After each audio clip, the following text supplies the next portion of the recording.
देखिए, ये वीडियो हिंदी का है जो कक्षा 9 से 12 के बच्चों के लिए है। पिछले वीडियो में आपको बताया गया था,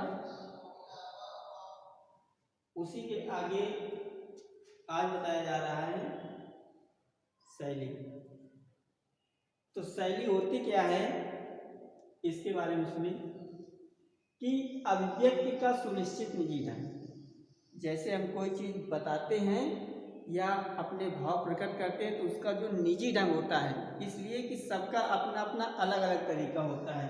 तो अभिव्यक्ति का सुनिश्चित निजी ढंग जो विषय को सुंदर और प्रभावी बना देता है उसे शैली कहते हैं।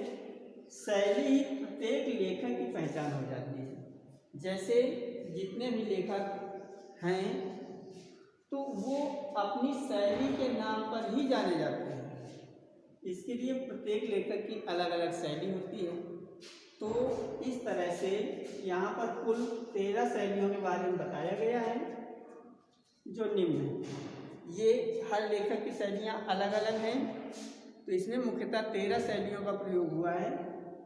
जैसे पहले है वर्णनात्मक शैली। तो वर्णनात्मक शैली में लेखक किसी चीज़ का वर्णन करता है। दूसरी बात, दूसरे नंबर पे है विचारात्मक शैली।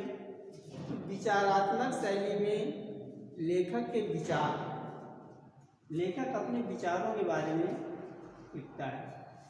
विवेचनात्मक शैली, विवेचनात्मक शैली में लेखक किसी विषय वस्तु की विवेचना करता है। विवरणात्मक शैली, विवरणात्मक शैली में कोई भी लेखक ऐसी वस्तु या विषय सामग्री का विवरण प्रस्तुत करता है जिससे पाठकों का मन उसमें ज़्यादा लगे। गवेषणात्मक शैली, गवेषणात्मक शैली का मतलब है कि किसी आदि की वस्तुओं जो पुरानी हैं उनके बारे में विचार व्यक्त किए जाए। आलोचनात्मक शैली, आलोचनात्मक शैली में वो शैली आती है जब लेखक किसी दूसरे की आलोचना करता है। भावात्मक शैली, तो हर लेखक के भाव अपने अपने अलग होते हैं, तो जब उसको पढ़ने से उस लेखक का भाव हमें प्रतीत होने लगे तो उस शैली में भावात्मक शैली होती है। व्यंग्यात्मक शैली, तो व्यंग्यात्मक शैली तो सभी बच्चे जानते हैं, व्यंग करना यानी किसी को चिढ़ाना, तो वो व्यंग्यात्मक शैली होती है। और चित्रात्मक शैली, चित्रात्मक शैली में लेखक चित्रों के माध्यम से उसके बारे में बता देता है कि ये क्या होने वाला है या कैसा हुआ था। अगला है उदाहरण शैली, तो इसमें एग्जाम्पल के माध्यम से यानी उदाहरण के माध्यम से बताया जाता है। अगला है सूत्रात्मक शैली।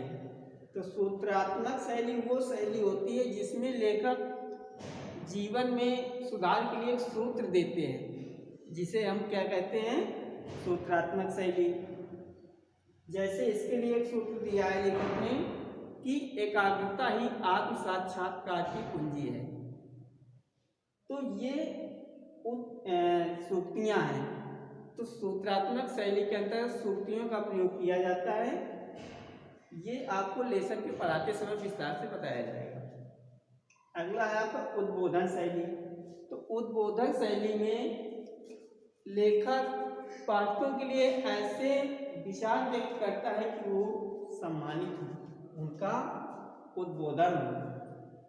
प्रतीकात्मक शैली, प्रतीकात्मक शैली के अंतर्गत ऐसी शैली, ऐसी चीज़ों का प्रयोग किया जाता है कि वो ऐसी प्रतीत होती है कि ऐसा लगता है अभी हुआ है।